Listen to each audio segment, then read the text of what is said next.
Hi guys, welcome back to VBC Academy, the virtual classroom of Virender Babu. So previous class లో views కు సంబంధించిన second video discuss చేయడం జరిగింది. ఈ సెషన్లో ప్రీవియస్ సెషన్లో మనము velocity of the sound waves కి సంబంధించిన టాపిక్ డిస్కస్ చేశాము. V is equals to nu lambda ఫార్ములాని డిరైవ్ చేశాము. అదేవిధంగా velocity of waves, longitudinal waves in solid medium, in a string, మెయిన్గా ఈ కాన్సెప్ట్స్ డిస్కస్ చేసినాం గ్యాసెస్లో కూడా. ఓకే, ఇవాళ క్లాస్లో we will discuss about superposition theorem as well as formation of stationary waves in stretched strings. ఈ concepts discuss చేద్దాం. ఇవాళ class very very important, ఎందుకంటే స్టేషనరీ వేవ్స్ డిస్కస్ చేస్తున్నాం. దీనికి స్టేషనరీ వేవ్స్కి సంబంధించి మనం లాంగ్ ఆన్సర్ క్వశ్చన్ ఎక్స్పెక్ట్ చేయొచ్చు ఐపీ ఎగ్జామినేషన్స్లో. Okay, so without wasting much time let start today's session. So dear students, let start our discussion with superposition theorem. So superposition theorem ఏం చెప్తుంది అంటే, when two or more waves simultaneously travels through a medium, then the resultant displacement of the particle of the medium is equals to the algebraic sum of the individual displacements caused by each wave. అంటే elaborate చేద్దాం. ఒక wave ఒక medium గురించి వెళ్తున్నప్పుడు transmit అవుతున్నప్పుడు particles disturb అవుతాయి, particles vibrate అవుతాయి. So first wave వెళ్తున్నప్పుడు ఒక పార్టికల్ y1 డిస్ప్లేస్మెంట్ అయ్యింది అని అనుకున్నాం. సో అదే టైంలో సైమల్టేనియస్గా ఇంకొక వేవ్ కూడా వస్తే ఆ పార్టికల్ డిస్ప్లేస్ మళ్ళీ అవుతుంది. సపోజ్ సే y2 డిస్ప్లేస్ అయింది అనుకున్నాం. Okay, depending on the direction resultant displacement ఏ విధంగా ఉంటుంది అంటే y1 ప్లస్ y2 కానీ y1 మైనస్ y2 కానీ ఉంటుంది. అంటే resultant displacement of the particle is algebraic sum of the individual displacements caused by the waves ఇండివిజువల్గా. సో ఎలాబరేట్ చేద్దాం దీన్ని కొద్దిగా. నేను 4 వేవ్స్ తీసుకున్నాను మ్యాథమెటికల్ పార్ట్ చెప్పనీకి. Okay, let y1, y2, y3 and y4 be the displacements of the particles due to 4 waves respectively. 4 waves నుంచి 4 displacements అని అనుకుందాం. Then the resultant displacement of the particle is resultant displacement y is equals to y1 plus or minus y2 plus or minus y3 plus or minus y4 plus or minus ఎన్ని displacements ఉంటాయి, ఎన్ని waves ఉంటాయని. Are able to get my point? పిక్టోరియల్గా represent చేద్దాం. These are the waves disturbances due to the first wave. y1 అనేటువంటి first wave నుంచి ఈ displacements ఉన్నాయని అనుకున్నాం. ఈ పాయింట్స్ని కాన్సిడర్ చేద్దాం. ఇది ఒక బ్లాక్ లైన్ ఉన్నటువంటి ఇదొకటి, ఇక్కడ ఒక పాయింట్. ఓకే, సెకండ్ వేవ్ నుంచి తీసుకున్నట్టయితే ఇవి డిస్ప్లేస్మెంట్స్ చూడండి. y1 నుంచి పార్టికల్ డిస్ప్లేస్మెంట్ అప్వర్డ్ డైరెక్షన్లో ఉంటే y2 నుంచి కూడా పార్టికల్ డిస్ప్లేస్మెంట్ అప్వర్డ్ డైరెక్షన్లో ఉంటుంది. రెండు కూడా మ్యాక్సిమం ఉన్నాయి కనుక ఈ రెండు యాడప్ అవుతాయి. అప్పుడు ఏం చేస్తాం, y1 ప్లస్ y2గా చెప్తాం అనమాట. ఇక్కడ చూడండి, ఈ రెండు పార్టికల్స్ వైబ్రేషన్స్ ఏ విధంగా ఉన్నాయి, ఒకటి అప్వర్డ్ డైరెక్షన్లో ఉంటుంది, ఇంకోటి డౌన్వర్డ్ డైరెక్షన్. సో ఈ పొజిషన్లో మనం ఏమని చెప్పాలి, మైనస్ ఉంది అని చెప్పేసి చెప్తాం, y1 మైనస్ y2 అని చెప్పేసి. ఓకే, సో రిజల్టెంట్ వేవ్ ఏ విధంగా ఉంటుంది చూడండి. సో రెండు ఒకటే డైరెక్షన్స్లో ఉంటే యాడప్ అయితేనేమో మ్యాక్సిమం యాంప్లిట్యూడ్, ఒకవేళ ఆపోజిట్ డైరెక్షన్లో ఉంటేనేమో మినిమం యాంప్లిట్యూడ్. ఈ విధంగా రిజల్టెంట్ వేవ్ అనేది ఉంటుంది అని చెప్పేసి చెప్పడమే సూపర్పొజిషన్ థియరమ్. మళ్ళీ ఒకసారి చెప్దాం. when two or more waves simultaneously travels through a medium, then the resultant displacement of the particle of the medium is equals to algebraic sum of the individual displacements caused by each wave. Okay, this is what the first definition. Okay, definition నేర్చుకోవాలి, 2 మార్క్స్లో అడిగే అవకాశం ఉంటుందన్నమాట. ఇక్కడ నేను ఒక special case తీసుకుంటాను. If 2 waves are travelling in opposite direction and if they superimposes what happens. So ఒకవేళ 2 వేవ్స్ ఆపోజిట్ డైరెక్షన్లో ట్రావెల్ చేస్తూ సూపర్ ఇంపోజ్ అయితే ఏమవుతుంది చూడండి. I have taken a stretched string. ఈ రెండు ఫిక్స్డ్ రిజిడ్ సపోర్ట్స్ మధ్యలో ఒక స్ట్రింగ్ని ఫిక్స్ చేశాను. ప్లగ్ చేసినప్పుడు వేవ్స్ ఫామ్ అయినాయి. ఏ విధంగా ఫామ్ అయినాయి, ఒక డైరెక్షన్లో వేవ్స్ ఈ విధంగా ట్రాన్స్ఫర్ అయినాయి అని అనుకుందాం ఫర్ ఎగ్జాంపుల్. ఈ పాయింట్ తర్వాత వేవ్ ముందుకు వెళ్ళడానికి లేదు, ఎందుకంటే వేవ్ మీడియం ఏంటి, ఇక్కడ స్ట్రింగ్, ఇక్కడ ఎండ్ అయింది. So what happens here, the wave is reflected back. Reflect అయ్యి వేవ్ బ్యాక్వర్డ్ డైరెక్షన్లో వస్తుంది. ఈ 2 పాయింట్స్ మధ్యలో ఫిక్స్ అయిపోతుంది. ఓకే, సో ఈ ఎండ్స్కి vibration of the particle minimum ఉంటుంది, 0 ఉంటుంది కనుక ఇలాంటి పాయింట్స్ని నోడ్స్ అని అంటున్నాను. ఇక్కడ కూడా 0 ఉంటుంది, ఈ పాయింట్స్లో నోడ్స్, ఇవన్నీ కూడా నోడ్స్ అని అంటారు. ఎక్కడైతే డిస్ప్లేస్మెంట్ మ్యాక్సిమం ఉంటుందో ఇక్కడ డిస్ప్లేస్మెంట్ మ్యాక్సిమం ఉంటుంది, వీటిని యాంటీ నోడ్స్ అని చెప్పేసి అంటాం. సో ఏం ఫామ్ అయినాయి?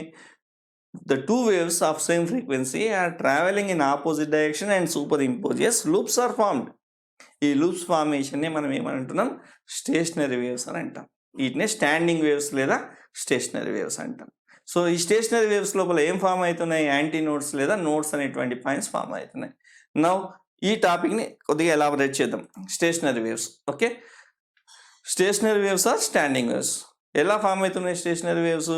When two waves of same frequency travelling in opposite direction are superimposed, then stationary waves are formed. This is the first point.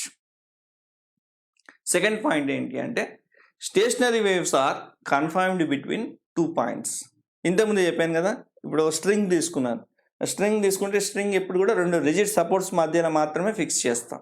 So wave అనేది ఆ 2 rigid points మధ్యలో ఉంటుంది కనుక stationary waves are confined between 2 fixed points. Okay, stationary waves cannot transmit the energy and momentum into the space. ఇక్కడ wave 2 points మధ్యలో fix అయింది, స్పేస్లోకి ఈ వేవ్స్ని ట్రాన్స్మిట్ చేయడం 2 పాయింట్స్ మధ్యలో మాత్రమే లాగ్ అయిపోతుంది కనుక they cannot transmit the energy and momentum.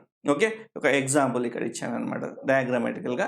So already నేను చెప్పాను కదా, వైబ్రేషన్స్ ఎక్కడైతే మినిమం ఉంటాయో వాటిని మనం ఏమందాం? నోడ్స్ అని అందాం. ఈ కేసులో ఇక్కడ వైబ్రేషన్స్ ఎక్కడైతే మ్యాక్సిమం ఉంటుందో వాటిని ఏమంటున్నాం? యాంటీ నోడ్స్ అని చెప్పేసి అంటాం అనమాట. ఓకే, డెఫినేషన్ చూద్దాం నోడ్స్కి, యాంటీ నోడ్స్కి. Nodes are the points with minimum or 0 displacement. ఇవి ఎక్కడెక్కడ వస్తున్నాయి? ఎండ్ పాయింట్స్లో కంపల్సరీగా నోడ్ వస్తుంది, మధ్యలో కూడా ఇక్కడ నోడ్స్ వస్తున్నాయి. Okay, whereas antinodes are the points with maximum displacements. maximum displacement ఉండేటువంటి పాయింట్స్ని మనం ఏమంటున్నాం? యాంటీనోడ్స్ అని అంటాం. ఇక్కడ నోడ్స్కి యాంటీనోడ్స్కి మధ్య డిస్టెన్స్ వచ్చేసి ఇక్కడ చూడండి, distance between 2 successive nodes or antinodes is λ/2. అంటే ఇక్కడ యాంటీనోడ్ నుంచి యాంటీనోడ్కి λ/2, ఈ నోడ్ నుంచి ఈ నోడ్కి కూడా λ/2 ఉంటుంది distance. Whereas distance between a node and antinode is λ/4. అంటే ఇక్కడ నుంచి ఇక్కడికి మాత్రం λ/4 ఉంటుంది. ఓకే, సో ఈ కేసులో చూద్దాం. ఇక్కడ నేను డయాగ్రామాటికల్గా రిప్రజెంట్ చేస్తాను. నోడ్స్ ఇవి యాంటీనోడ్స్, డిస్టెన్సెస్ యాంటీనోడ్ నుంచి యాంటీనోడ్కి ఎంత అని చెప్పాను? Half of the wavelength, that is λ/2. Node నుంచి నోడ్కి ఎంత అని చెప్పాము? λ/2, దట్ ఈస్ ఆల్సో λ/2. ఈ 2 సేమ్ ఉంటుంది అనమాట. నోడ్కి యాంటీనోడ్కి ఎంత అని చెప్పాము? యాంటీనోడ్కి నోడ్కి వచ్చేసి λ/4. ఇది జ్ఞాపకం పెట్టుకోవాలి మనం బాగా. ఓకే, నెక్స్ట్ టాపిక్ మనం స్టార్ట్ చేద్దాం. ఇంతవరకు మనం స్టేషనరీ వేవ్స్ అంటే ఏంటి? Stationary waves are nothing but loops are formed in stationary waves. Nodes antinodes points form అయినాయి. Distance between 2 nodes or antinodes is λ/2. Distance between node and antinode is λ/4 అనే points మనం ఇంతకుముందు note చేసుకోవాలి. ఇప్పుడు topic ఏంటి అంటే equations of harmonics in a stretched string లేదా formation of waves in a stretched స్ట్రింగ్ని ఎక్స్ప్లెయిన్ చేయండి అని అంటాడు. Explain the formation of stationary waves in a stretched string and find the ratios of their harmonics అనేటువంటి topic అనే క్వశ్చన్కి మనం ఇక్కడ డిస్కస్ చేస్తాం. టాపిక్ హెడింగ్ ఏం పెట్టినా equations of harmonics in a stretched string. ఇక్కడ మనం ఫస్ట్ ఏం చేద్దామంటే ఒక స్ట్రింగ్ని కన్సిడర్ చేద్దాం. So consider a string of length L. ఇది string. Consider a string of length L. Linear density of the string is μ and is stretched with a tension T. So tension T, length L, linear density μ నేను అనుకుందాం మీ wire లోపల. Okay, if it is plucked, disturbance create చేస్తే wire లోపల stationary waves are round. Because first wave ఇక్కడ చూడండి, ఇక్కడ first of all మనకి ఈ ఎండ్స్లో vibration of the particle minimum ఉంటుంది కనుక కంపల్సరీగా నోడ్స్ ఫామ్ అవుతాయి. సో 2 నోడ్స్ మధ్యలో కంపల్సరీగా ఒక యాంటీ నోడ్ ఫామ్ అవుతుంది. ఇక్కడ ఒక యాంటీ నోడ్ ఉంటుంది చూడండి ఇక్కడ. సో ఇది ఒక లూప్, ఇక్కడ 2 నోడ్స్ వస్తే మధ్యలో ఒక యాంటీ నోడ్. ఇది ఫండమెంటల్ అనమాట, బేసిక్. కనుక ఫండమెంటల్ ఫ్రీక్వెన్సీ అంటాం దీన్ని. ఫస్ట్ ఫామ్ అయ్యేటువంటి ఫ్రీక్వెన్సీ, ఫస్ట్ ఫామ్ అయ్యే వేవ్ కనుక ఈ వేవ్ యొక్క ఫ్రీక్వెన్సీని ఫండమెంటల్ ఫ్రీక్వెన్సీ, ఫస్ట్ హార్మోనిక్ అని అంటాం. So distance between two notes is λ/2 కనుక L is equals length of the string, ఇక్కడ రెండు వేవ్ పాయింట్స్ మధ్యలో ఉన్న స్ట్రింగ్ లెంగ్త్ L λ/2కి ఈక్వల్ ఉంటుంది. ఫస్ట్ హార్మోనిక్ కేసు ఇది. ఒకవేళ ఇదే స్ట్రింగ్లో 2 లూప్స్ ఫామ్ అయ్యాయి అనుకోండి, ఏమవుతుందో చూద్దాం. If 2 loops are formed here, ఇక్కడ చూడండి నోట్స్ ఎక్కడెక్కడ ఫామ్ అయినాయి, 1 నోట్ 2 నోట్ 3 నోట్స్ ఫామ్ అవుతాయి. Okay, if 3 notes are formed, ఇక్కడ నుంచి ఇక్కడికి λ/2, ఇక్కడ నుంచి ఇక్కడికి మళ్ళీ λ/2. సో మొత్తం లెంగ్త్ ఎంత అవుతుంది, λ/2 ప్లస్ λ/2 అంటే 2 λ/2 అంటే λ. So length of the string in this case is λ. దీన్ని సెకండ్ హార్మోనిక్ అని చెప్పేసి అంటారు అనమాట. సో థర్డ్ కేస్ చూద్దాం. So in this case we have 3 loops, 1 2 3 loops. Okay, so notes ఎన్ని ఫామ్ అయినాయి చూడండి, నోడ్ 1 2 3 4 నోట్స్ ఫామ్ అవుతాయి. డిస్టెన్స్ ఎంత, 3 లూప్స్ ఫామ్ అవుతాయి. 1 λ/2, ఇక్కడ నుంచి ఇక్కడికి నోడ్ నుంచి నోడ్కి λ/2 ప్లస్ λ/2 ప్లస్ λ/2. ఎన్నిసార్లు λ/2 యాడ్ అయింది, 3 టైమ్స్ కనుక 3 λ/2. So distance length of the string if 3 loops are formed is 3 λ/2. So దీని first harmonic, second harmonic, third harmonic అని చెప్పేసి అంటాం. ఓకే, సో వీటికి మన మ్యాథమెటికల్ పార్ట్ చూద్దాం. సో మనం లాస్ట్ క్లాస్లో డిస్కస్ చేసాం కదా, speed of a transverse wave in stretched string is given by, if you recollect it, v is equals to square root of t by nu, where t is the tension, mu is the linear density. This is the equation number 1. Okay, ఇక్కడ for example first కేసులో only 1 loop form అయింది, second కేసులో 2 loops, third కేసులో 3 loops. If p number of loops, ఎన్ని number, p number of loops are formed in a stretched string, for vibrating length of the string is p number, for p number of loops. ఒకవేళ number of loops p ఒకటి ఉంటేనేమో λ/2, రెండు ఉంటేనేమో loops 2 λ/2 లేదా λ, 3 loops ఉంటే 3 λ/2, p loops ఉంటే p λ/2 అవుతుంది. So L is equals to p λ/2 అయితే λ ఈజ్ ఈక్వల్స్ టు ఏమవుతుంది, 2L/p అవుతుంది. Wavelength λ is equals to 2L/p. ఇది ఈక్వేషన్ నెంబర్ 2 అని అనుకున్నాం. సో ఇక్కడ మనం 2 ఈక్వేషన్స్ తీసుకున్నాం. ఫస్ట్ వన్ వచ్చేసి వెలాసిటీకి, సెకండ్ వన్ వచ్చేసి వేవ్ లెంత్కి. Okay, now from the equation v is equals to nu λ, basic formula, wave వెలాసిటీకి basic formula v is equals to nu λ. ఇక్కడ మనం ఏం చేద్దామంటే న్యూ వాల్యూని, అంటే ఫ్రీక్వెన్సీ న్యూకి వెలాసిటీ v ఈ డెరివేషన్, λకి ఈ డెరివేషన్, ఈక్వేషన్ 1 2 నుంచి సబ్స్టిట్యూట్ చేద్దాం, ఏమవుతుందో చూద్దాం. So nu is equals to v by λ, equation number 3. అయితే from equations 1 2 and 3 we derive nu p, frequency for p number of loops. ఇక్కడ p నెంబర్ ఆఫ్ లూప్స్ తీసుకున్నాం కనుక frequency for p number of loops is given by p/2L into square root of t by nu. ఇక్కడ v value వచ్చేసి square root of t by nu, 1/λ వచ్చేసి p/2L substitute చేసాం. దీన్నే frequency for p number of loops in a stretched స్ట్రింగ్గా మనం derive చేయొచ్చు. దీనికి చిన్న మ్యాథమెటికల్ ఫామ్ మాడిఫికేషన్ చేద్దాం, where p is the number of loops. ఇక్కడ p వాల్యూ ఏంది, నెంబర్ ఆఫ్ లూప్స్ అనమాట. ఒకవేళ అది మనం ఇంతకుముందు చేసాం కదా, frequency nu p is equals to p/2L square root of t by nu. If only one loop is formed in the string, then what happens to the frequency? This frequency is called as fundamental frequency or first harmonic frequency, that is nu 1, p plus లో 1 substitute చేయండి అంతే. nu 1 is equals to 1/2L square root of t by nu. Okay, so ఇక్కడ చూడండి second కేసులో ఎన్ని loops form అయినాయి, 2 loops. అంటే p is equals to ఎంత పెట్టాలి, 2 పెడదాం. nu 2 పెడితే ఏమవుతుంది, nu 2 is equals to 2/2L square root of 2 by nu. 2 cancel చేయొచ్చు, ఉన్నా కూడా సరిపోతుంది, ఏం ప్రాబ్లం లేదు.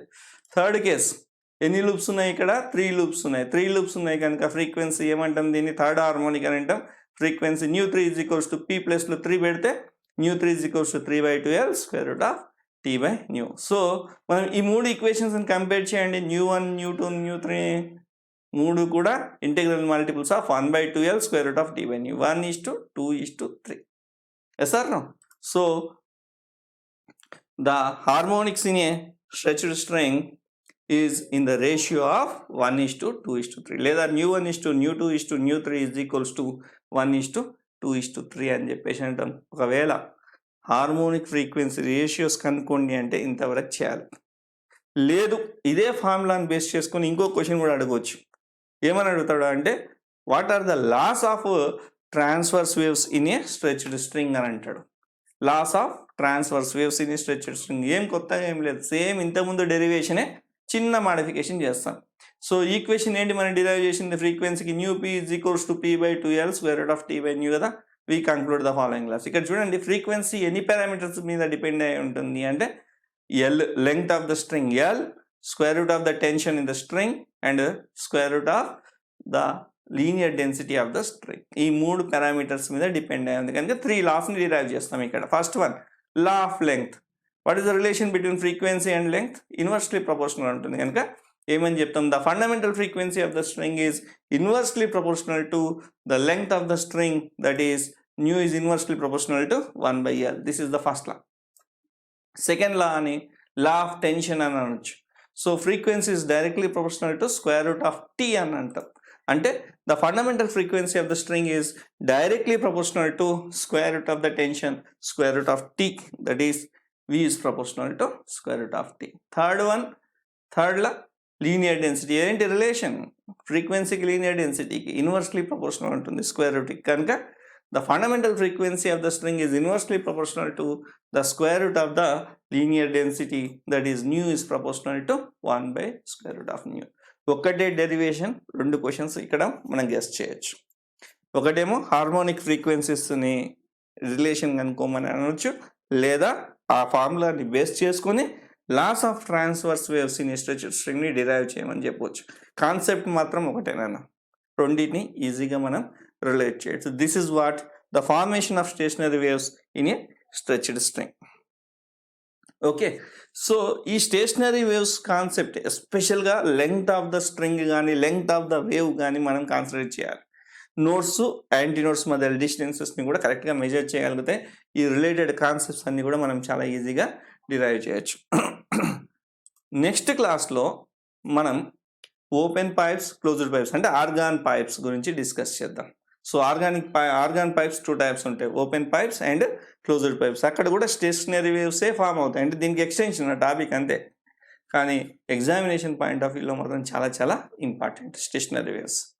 Okay, so within short period we'll meet again with the another video on waves.